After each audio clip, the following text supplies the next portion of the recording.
Hi, I'm so happy you're here. Welcome to the Let's Keep Moving with Risha podcast. This is Risha. I'm a motivational speaker, content creator, and I love talking about things that will help you keep moving in your life, especially on areas like your life, mental health, love, growth, and everything in between. So if you're ready, let's keep moving. Hello, friends. Thank you so much for spending time with me. I really appreciate you're here. Thank you so much. Naisip ko lang na parang for the past few months, for the past years, what really kept me going sa university man yan, saan man ako magpunta, are the podcasts that I listen to. And it makes sense kasi podcasts are also the thing that I'm doing right now. And we're down to like 83 episode, which is insane. Tapos na-realize ko na every time na I go to university, biyahe man ako ng 15, 30 minutes or 1 hour, every time pa uwi ako, basta lang puno yung battery health or battery ng earphones ko, I always listen to podcasts. And somehow, dun din ako kumukuha ng inspo for the things that I'd like to talk about here. It's not like copying them, but it's more of, I know these people might not be your cup of tea, but I could be your cup of tea. So, I get to share that lessons because that resonated with me. Does that make sense? Diba? Parang, sabi nga, everything around us is a copy. Lahat yan, hindi na bago. But we just have to keep reminding ourselves of those information, of those knowledge. So, it doesn't matter kung same lang yan ang idea or paulit-ulit. But if you heard it from a different person, it might affect you differently. Pero kung sa iba mo yan narinig, baka hindi masyadong ganun yung impact sa buhay mo. So anyway, I was listening to this podcast. Super gandang episode.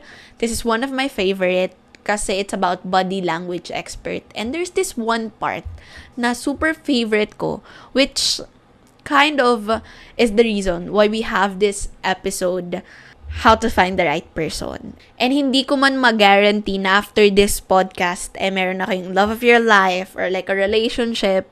But at least, when you consider entering one, hindi kayo clueless. You won't end up hurting each other or, hurting each other nga. Pero, you come inside or you go into a relationship because you have a sound mind and you have no intention to hurt anyone because you're fully aware of what you're doing. Because sometimes, kaya natin nasasaktan din yung ibang tao is because wala tayong idea sa kung anong ginagawa natin. And while that is a valid reason, when it keeps happening, somehow, next time, you've got to be responsible na for what's happening. So, my little chika for today is we just hit our 7th year mark together last April. I know, insane. If you have been a listener of this podcast, if you are an OG of this podcast, then you know the whole story. But yeah, it's a celebration. It's God's grace. We were able to hit our 7th year together. Pinag-uusapan nga namin, we have been with each other for 1/3 of our lives.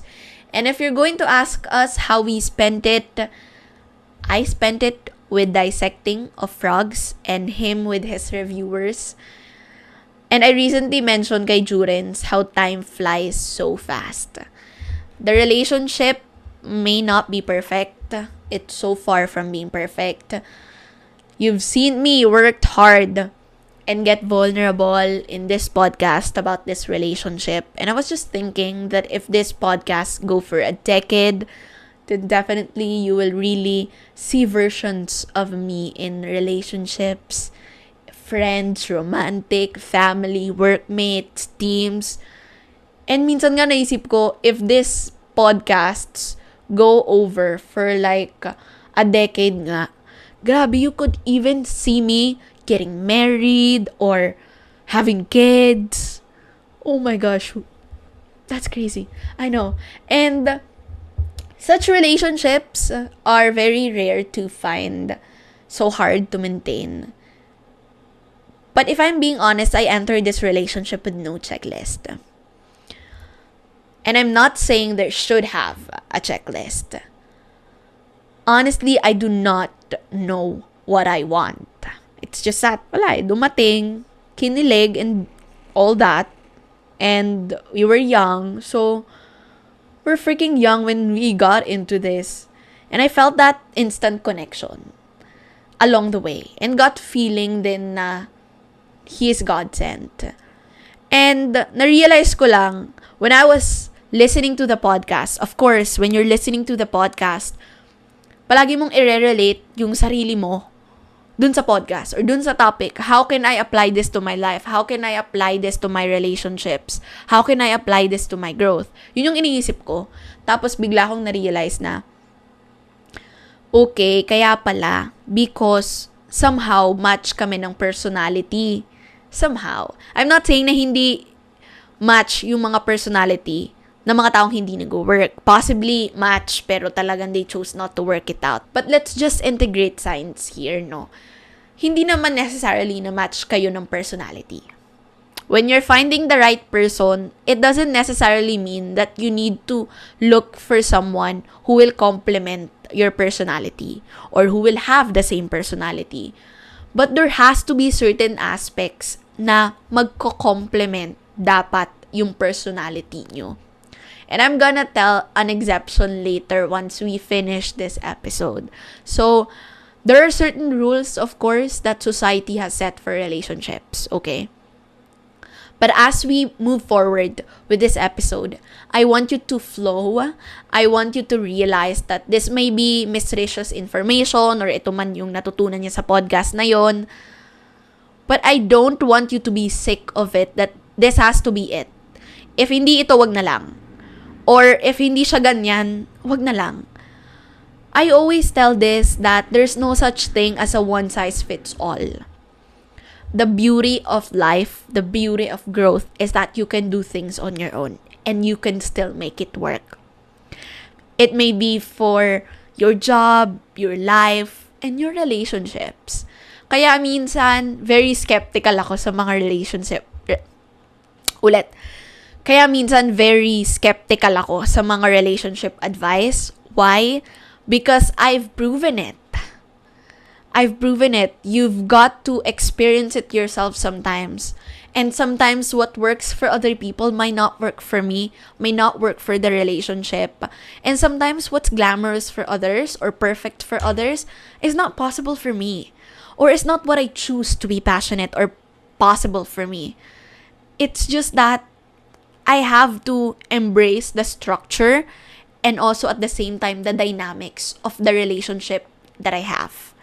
And it's not a matter of comparing it with other people. Pero I hope na may matutunan kayo. So if you're excited, because I am excited, then without further ado, let's keep moving. So we have this term in psychology called the ocean personality. Ito yung isa sa mga tests na ginagamit to test someone's personality. It refers to the big 5 personality traits, which is a psychological model used to understand individual differences when it comes to their personality.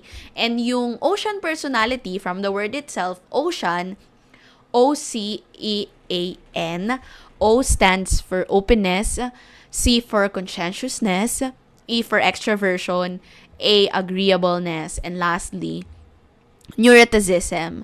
And this is so interesting because pinag-aaralan namin to sa school. Like, may subjects kami na natatouch talaga to. Madaming subjects ang all about this. But I never thought that it could also be applied when finding the right partner, or it could also be considered in finding the right person. So today, I want this episode to just be quick for you. Gusto ko lang na magkaroon din kayo ng idea how to assess not just that one person or the one's personality, pero more of the people around you din. Especially the people that are close to you, close to your life. And for sure, itong ocean na to, like the big 5 personality, could really, really help you. So first, let's talk about openness. Openness is someone's openness to experience. So ito yung curiosity level ng isang tao. And dito nasusukat din yung pag-high yung openness ng isang tao. Siguro, you wouldn't want to be with someone na mababa yung level of openness. What does that mean? Kasi isa sa mga rason, and if I'm not being mistaken, ang dami ko ding napapanood sa online about those couples na they ended up not being together. Why? Because realized they realize that they do not want the same things when it comes to their level of openness. So, baka yung isa gusto niya lang magstay dito, etong isa, traveler, gustong mag-expand, gusto mag-travel all over the world, so hindi nag-a-align. And, walang gustong mag-compromise, so hindi nag-work yung relationship. So, I think it's so important that when we are in the looks for finding the right person, we get to look for someone who has somehow the same level of openness to experience that we are. I know, kaya palagi kong sinasabi, hindi sa lahat ng bagay this works, okay? There would always be times that this person can compromise and all that. Pero if we are just going to be idealistic, if this is a non-negotiable for you, then you might consider looking out for those people who have the same level of openness as you have. Kasi ikaw baka more into traveling ka, gusto mo nagta-travel, gusto mong mag-travel all over the world, that's part of your lifestyle or that's part of your life in general when you were single. However, you met this person, feeling mo ang ganda ng personality niya, he's so kind, he's God-fearing. However, you ended up realizing that he doesn't like traveling. And he likes to just be at home. It could be a source of conflict. Palagi kong sinasabi. So, just watch out for this personality. Next is, let's talk about naman, conscientiousness. So, conscientiousness are those people na they love details. They love being organized. They love being or having to plan. Gustong-gusto nila yung mga bagay na yan. And sinasabi na sa research, 2 people who have low levels of conscientiousness in marriages have higher financial problems. So, di ba, usually kapag lower ang conscientiousness level, sila yung mga parang walang pakialam, walang attention to detail, hindi alam kung saan napupunta yung pera.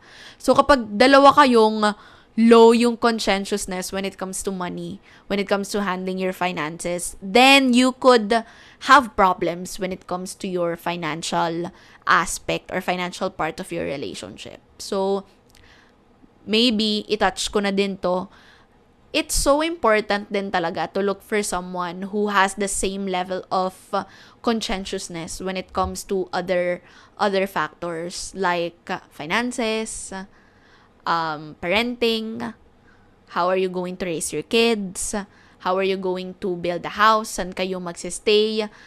And it reminds me of this topic that we have just talked about with my professor.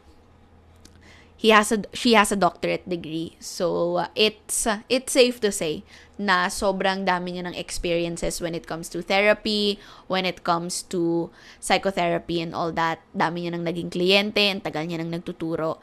And biglang out of nowhere, since our topic is all about family therapy and counseling and also couples therapy, sabi niya, hindi na naman daw kami bata. We're already in our 20s. And maybe in 5, 7, 10 years time, we will be getting married. And sabi niya, pili naman kayo. Hindi yung basta makatugtog, makaluhod sa harapan nyo ay umoo na agad kayo. Marriage is a big thing. It's a lifetime commitment. Therefore, you have to not just talk about the wedding itself. You have to talk about the whole marriage. You are not just planning for the wedding.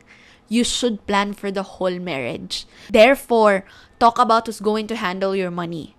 Talk about how are you gonna save up. Talk about where are you living. Talk about how are you going to spend time together. Talk about your parenting styles. Talk about your traumas. Talk about those things that are not usually talked about when two people are going to get married. Because most of the time, ang pinagpaplanuhan lang is the wedding itself and not marriage. Which, ang marriage naman talaga ang highlight ng lahat. And therefore, let's know better. When you're finding the right person, hindi lang sapat na you have this instant connection, ganyan-ganyan. Of course, it matters. Of course, it's a trigger. Okay na nandun yun. However, you have to also consider stuff like that. Your compatibility as couples. And look for someone na kung hindi man ganun yung gusto nyo, at least you can tolerate. Kasi, may nabasa pa din ako about love and about and how it relates to the Bible. Na love endures all. 'Di ba? Love endures all. But if you're going to think about it, palaging sinasabi ng social media and even our parents, even those who came before us, love is not enough. Which means you also have to talk about all the other things. Like what I mentioned earlier. But love endures all. Therefore, do not look for a perfect partner. Look for someone you can tolerate. Look for someone you can tolerate pa despite the imperfections. And look for someone who is trying.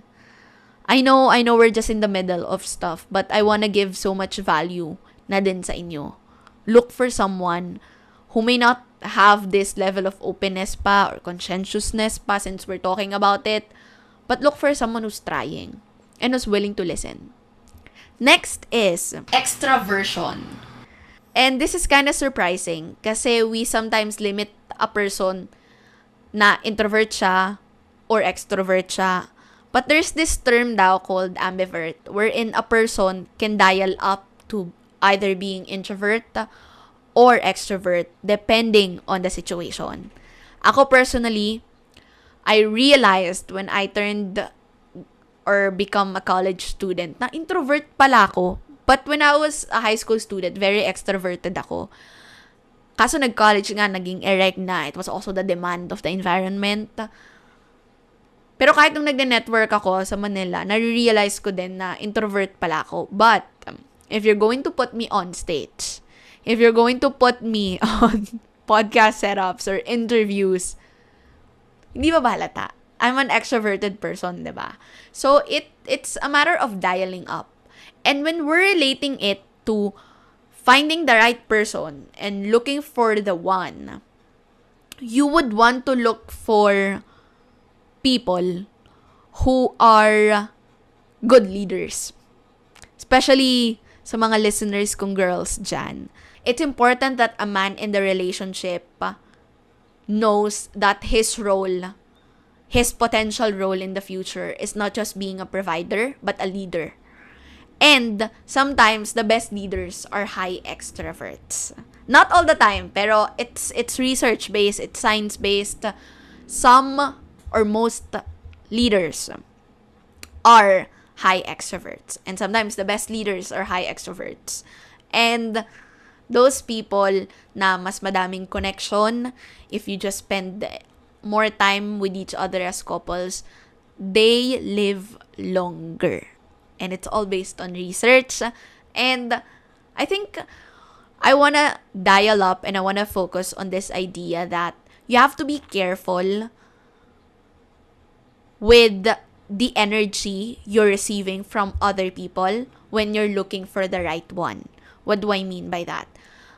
It's not all the time that you get to be in a relationship with someone na kilala mo na talaga ever since. But if you're new to dating or talagang you're proactively looking for one, be careful of the energy.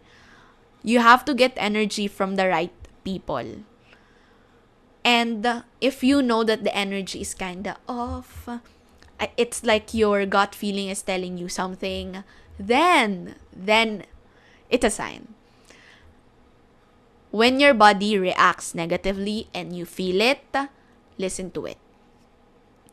It may not be the right answer at that whole situation, but it could be the right answer to that specific moment. When you feel like there's something off, when you feel like something is wrong, when you feel disrespected, when you feel like you're being judged or what, or you feel negative, the energy is off, choose yourself, okay? Choose yourself. And this goes perfect for everything. Hindi lang sa paghahanap ng the one. You've got to look for people who really increases that energy. Hindi porket extroverted sila, maganda yung energy na pinuput out nila sa inyo or binibigay nila sa inyo. You have to be careful of looking at patterns. This is what you call following your intuition when you're meeting someone, when you're spending time with people. Your body knows it first before your brain. So listen to it. And also, another thing is agreeableness. So we have already discussed openness to experience, conscientiousness, and then extraversion. Now let's talk about agreeableness. And when you're finding the right one, sinasabi na you've got to look for people who have not the same level of agreeableness as you are. I'm not saying na super low. Pero ang agreeableness kasi, most of the time, sila yung tao na they say yes to everything kapag mataas yung level of agreeableness nila. Sila yung mga taong nag-overcommit. Leaders are low agreeable. Why? Because they cannot say yes to everything. But high agreeable people want people to like them. Sa relationship, when you have high agreeable and low agreeable, maka-counterbalance. So, okay siya. So, if you are someone na nagpi-people please, you say yes to everything, you overcommit, I think you deserve someone who balances you or who keeps you grounded. I feel like it's been my role in the relationship to always say yes to everything, to overcommit all the time. But I guess Durance played such a huge role in my life when it comes to grounding me and telling me what's worth my energy and what's not. So, maybe that's what you're also looking for. Look for someone who keeps you grounded. Look for someone who feels home. Look for someone who will not force you to say yes to everything, who will not force you to commit to everything, but who will remind you of your why, who will remind you of what's worth your energy and what's not. And isa yon sa mga personality na maybe you're watching out for when you're looking for the right person. Lastly is neuroticism, which is kind of my favorite. Neuroticism is how someone approaches worry.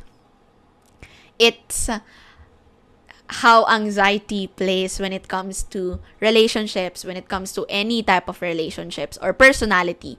So, ibig sabihin, kapag ang tao, mataas ang level of neuroticism niya, ibig sabihin, or highly neurotic ang isang tao, ibig sabihin nun, medyo overthinker siya. Medyo mabilis siyang mag-alala or mag-worry. Pero kapag level or low level lang ang kanyang neuroticism, then he's more calm, he's more composed, siya yung chill, siya yung let's think muna. And basically, to sum it all, neuroticism is someone's emotional stability. And when someone is high neurotic, like me, we're worriers. And we produce less serotonin. So, hindi kami kalmado. And when you are that person, again, if you're listening and you feel like you're highly neurotic, then you would want someone who is low neurotic. Ibig sabihin, sila yung mga tao na more stable. Sila yung tao magpapakalma sa'yo. Sila yung tao na kapag nasa stress ka na, he's there to remind you na we have a lot of reasons to be stable, to chill, to relax. There's nothing that our worry can do. Sila yung mga taong ganun. And marriages need to have, according to research, one neurotic and one low in neurotic. So, ibig sabihin, it's just really important to look for someone na magko-complement dun sa neuroticism mo. Kasi mahirap kapag both kayo neurotic, 'di ba? Kasi parehas kayong praning, parehas kayong maingay, parehas kayong nag-aalala palagi, parehas kayong worrier, walang magbabalance nung dynamics ng family or ng relationship. However, kapag yung isa low neurotic at yung isa high neurotic, someone can balance it out for as long as that someone is willing to compromise, di ba? And here's the thing, no? It's really hard to be in a relationship with a narcissist. I think nagiging open na ang media, ang tao sa topic of narcissism. But I guess it is so important then to remind ourselves to be careful of narcissists. Narcissists are those people who are just all about themselves. Narcissists, often, they are high in extraversion, lower in agreeable kasi they believe na whatever it is in them, whatever they think, whatever they do is right. And lower neurotic, hindi sila masyadong nag-aalala. Why? Because magaling sila. Diba? Yun yung mga narcissist people. And narcissistic people, they do not compromise with you. They believe that their personality tests, their personality levels are perfect. And you don't want to be in a relationship with the narcissists. Most of the time, and I think this is so powerful, some of the personality disorders that, I think not ulit. You know what's surprising about personality disorders? Which includes yan, yung mga narcissistic personality disorder, marami kaming mga pinag-aaralan sa DSM-5 or doon sa diagnostic namin. And sabi doon, lahat ng mga personality disorders, they do not know they have the disorder. They do not know they have the complication. And therefore, and so it's safe to say that people who are narcissists, they are unaware as well of their personality trait. Hindi nila alam na ganun sila. Kaya ang hirap baguhin ng isang tao na narcissist or ganito yung level of personality. Kasi most of the time, hindi sila aware na ganun yung personality nila. And the thing about finding the right person is not just about these personality traits or kung sino or saan ka magko-complement, but it's two things. First is your ability to optimize and your ability to compromise. Regardless if mababa or mataas ang level of conscientiousness, openness, extraversion, agreeableness, at neuroticism ng partner mo, if you both are willing to optimize and compromise, I think that's all good. And I think that's the beauty of relationships, of love, of finding the right one. The world could tell you the list of what a red flag is, what a green flag is. The world could tell you a long list of that. But if I'm being honest, it's just your ability to optimize and compromise with each other. How willing are you to set aside your ego? How willing are you to set aside your ego so as to accept this version of your husband or your fiancé or your partner? How willing are you to love him or her like Jesus? How willing are you to patiently wait for this person who you know is trying to be better for you and for the relationship? How willing are you to optimize your skills, your personality traits to make the relationship better? Again, these things are things that couples could work on. And you've got to decide if this person is worth optimizing and compromising with. I think that's the thing. Kasi sometimes it's a non-negotiable for you. I understand that. Sometimes this thing is a non-negotiable for you. And the world completely understands that. But, well, I think you will meet someone whom you are going to go beyond with, whom are you going to go extra mile with, and you will disregard the checklist.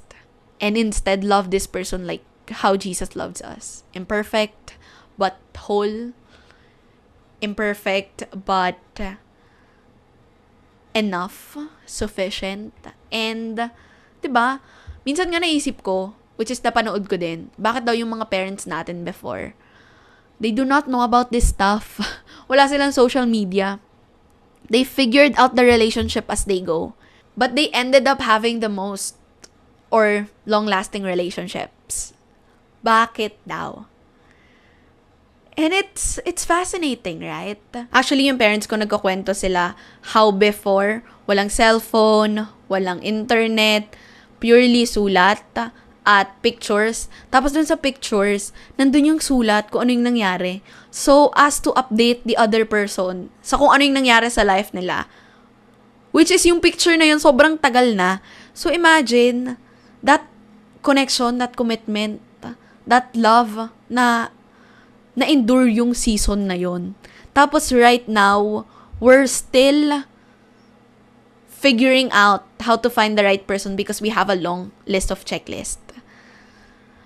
Sometimes, the good should always outweighs the bad when it comes to relationship. And I think that's one of the things that I learned the hardest way, but I already learned from my parents. My parents always fight when they were starting their relationship, their marriage. Saksi ako doon as in. Kasi, parang medyo bata talaga sila nung nagpakasal sila. Pero enough na yon na age 26, 25. But then, hindi sila nag-match at first to the point na lagi silang nag-aaway. And up until now, nag-aaway pa din sila. But I realized their secret. It is when you put God in the center and when you know that the good still outweighs the bad.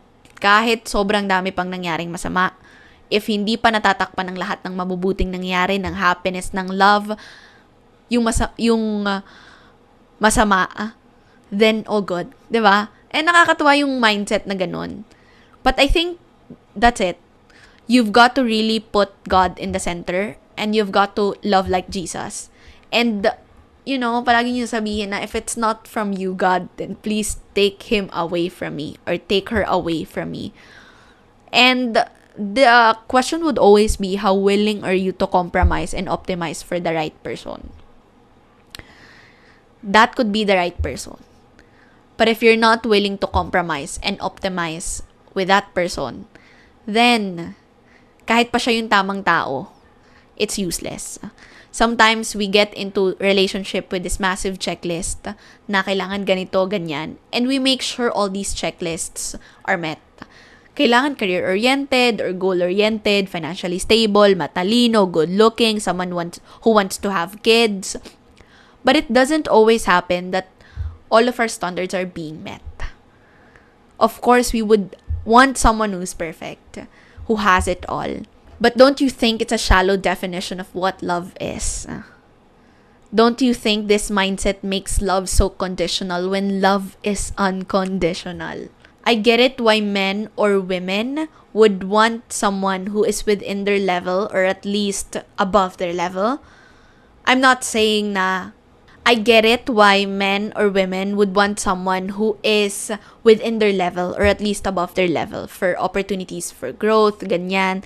But I'm not saying as well that you have to lower down your standards. That's not what I'm saying.